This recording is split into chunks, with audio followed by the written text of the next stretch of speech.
So I just got done watching the 108-pound fight between ex-WBC champion Masamichi Yabuki and Thanongsak Simsri, who was a 24-0 prospect heading into the fight. A guy who I won't say was highly touted, but a guy who definitely held some level of name recognition down at 108 pounds, having been scheduled to fight Hiroto Kiyoguchi in 2019. Masamichi Yabuki, as we know, for those of you guys who follow the weight class, defeated in a major upset Kenshiro Teraji for the WBC title in September 22nd, I believe, last year, in a significant upset where he was outboxing Kenshiro for most of the fight. Ended up getting rocked badly in, I believe, the 9th round, and then in the 10th round he managed to stop Kenshiro after a tremendously tough fight where he was outboxing him, where he was catching him on the center line with big right hands. Kenshiro was apprehensive, then he eventually started to tire, and then Kenshiro punched himself out and he eventually scored the knockout. But they eventually rematched. Kenshiro made adjustments, was more aggressive, definitely layered his attacks a bit better, and simultaneously Kenshiro was better prepared. He came into the first fight 3 weeks before with COVID and had to halt his training camp, and they scheduled the fight, or rescheduled the fight, relatively prematurely. So even though Kenshiro had trained for the fight, this wasn't him at his best preparation. So coming into the rematch, he silenced his doubters and ended up scoring the knockout. Now Yabuki, for his career, his record may be deceiving. I believe he's 14-4, 15-4, but if you look at the guys he's lost to, Kenshiro, Daniel Mateon, who else? Saigo Yuriakui, and Junto Nakatani.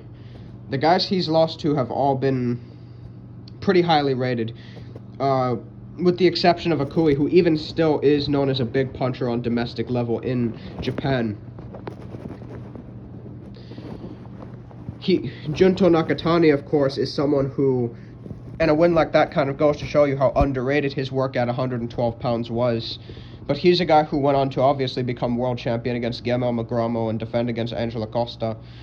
And then, of course, he's going to go on to fight Francisco Rodriguez on the undercard of Kiyoguchi versus Teraji, the unification on November the 1st. You look at Mateon, he's gone on to win a minor version of the WBA title, having defeated Jose Argumedo. And Kenshiro, we know what he is. He was one of the longest standing champions in the sport up until Yabuki defeated him. But he had picked up wins against prospects like Rikito Shiba before then, who was favored to defeat him.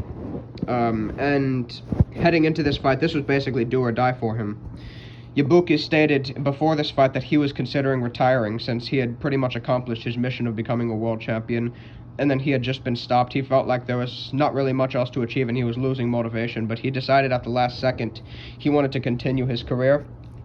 So they matched him up against Thai prospect Thanongsak Simsri, a fighter with pretty good athletic ability, pretty good hand speed, solid jab, decent punch technique, but definitely is lacking to a certain extent in fundamentals and levels of opposition, which were sorely lacking heading into this fight.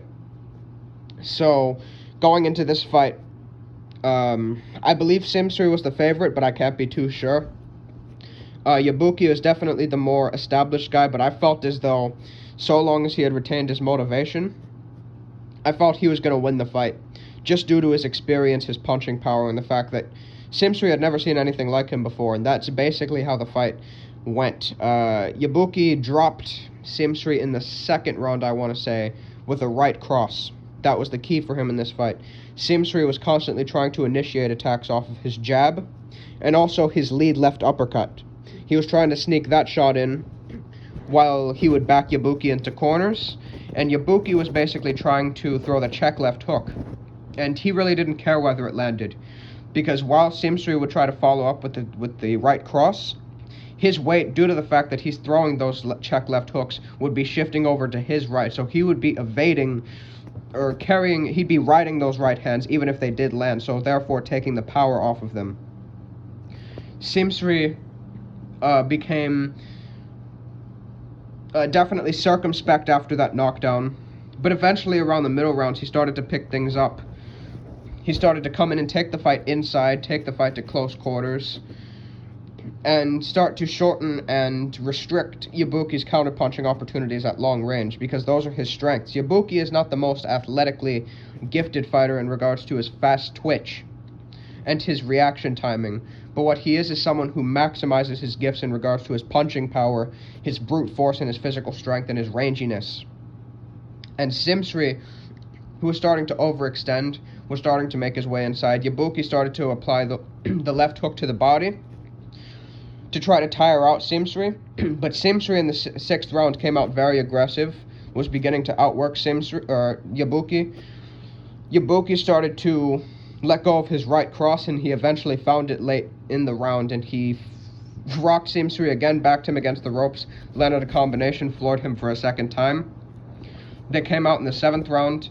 Simsri was cautious early, and then he tried to come back inside as Yabuki started to try to set more traps from the back foot, backing up against the ropes.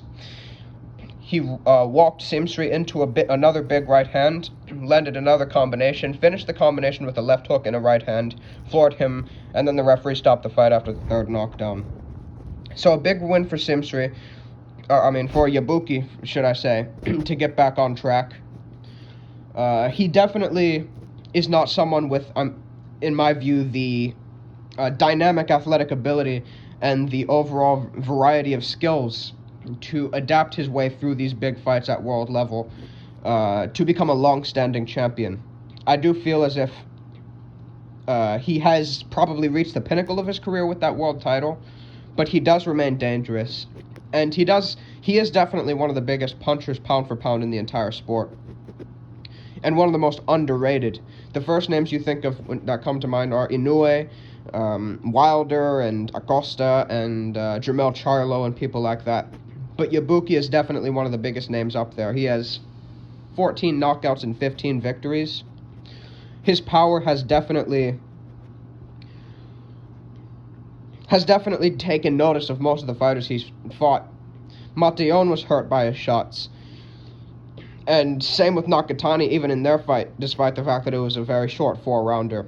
Yabuki is definitely very dangerous. Even if he doesn't get a shot at a Kyoguchi or Taraji, if he's to fight someone like a Sivanati Nonshinga, he definitely would have a puncher's chance in a fight like that. But like I said, he doesn't have the overall variety or inventory, in my view, to make a long-standing run as a champion in the division. But he does have a bit of a future, and in my opinion, can still compete at world level with his gifts. And it is good to see him, get back on track with the victory like this under these circumstances. So, if you guys saw the fight, let me know what you all think. But either way, have a good one.